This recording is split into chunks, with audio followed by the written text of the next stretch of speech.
not yet available. And you, at least according to reports, have raised a lot of money. I mean, I'm hearing as much as $2 billion, valuing the company before that at $25 billion.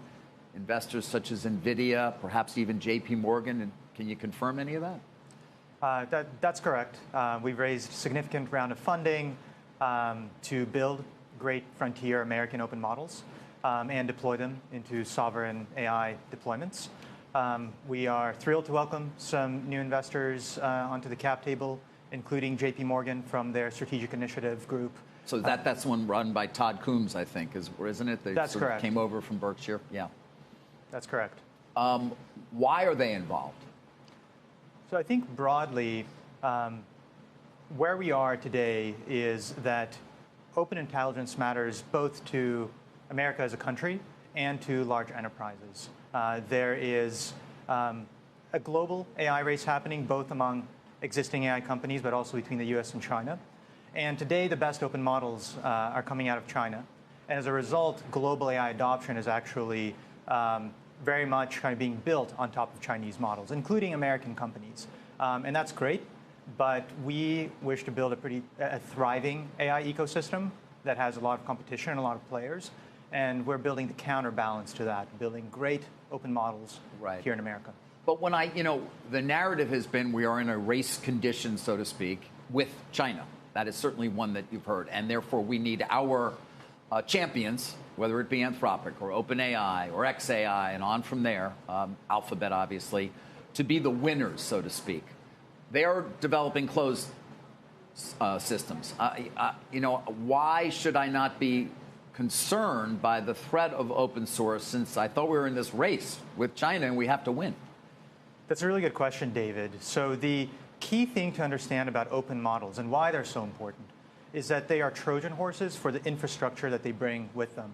So entire nations and enterprises today are thinking about how do I not just rent intelligence from someone, but build it on my own.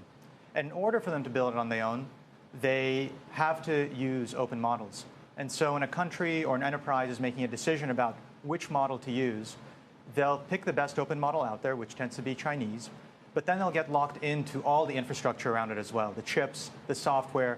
And so that's the race as it pertains to US versus China.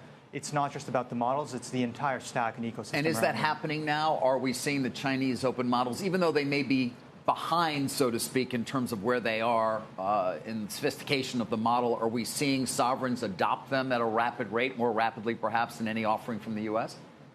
Certainly. So what we're seeing in the sovereign deals that we're going into is that it's now becoming a necessary condition for other countries and large enterprises when they're adopting a model that it's open, because that's the only way to ensure that they own that model fully rather than renting it out. Because if you're renting it out, it could be shut down for you, right? It's out of your control.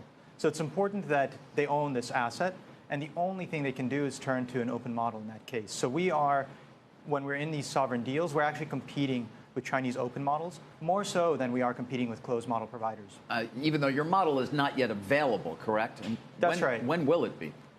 So a lot of the interest in this investment has come from the progress that we've had internally in building our model and the team that we've assembled around it. We're a bit over 150 people of the top AI talent in the world, previously from other top AI frontier labs.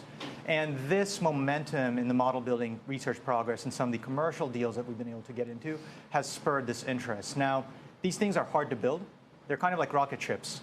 And so you can build a small rocket ship, but that's not really going to impress anyone. To build a big rocket ship, it takes time. Well, we've seen that with Elon Musk. That Starship is not that easy either. But, on that front as well, when it comes to safeguards and when it comes to safety, the narrative again has been, well, open source is going to let the bad guys do bad things. And we need our champions. We need to trust them. Mythos is, for example, an incredibly powerful model, but Anthropic said we're not going to release it because it would be too dangerous. Isn't there a danger to being open source?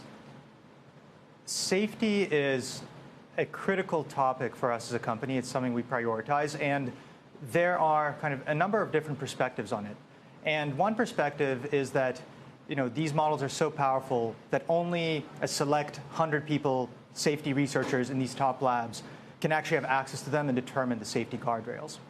Another perspective is that the way to create the best and safest models is by having an entire ecosystem of developers and researchers have access to them and actually participate in the discourse and the research around their safety guardrails.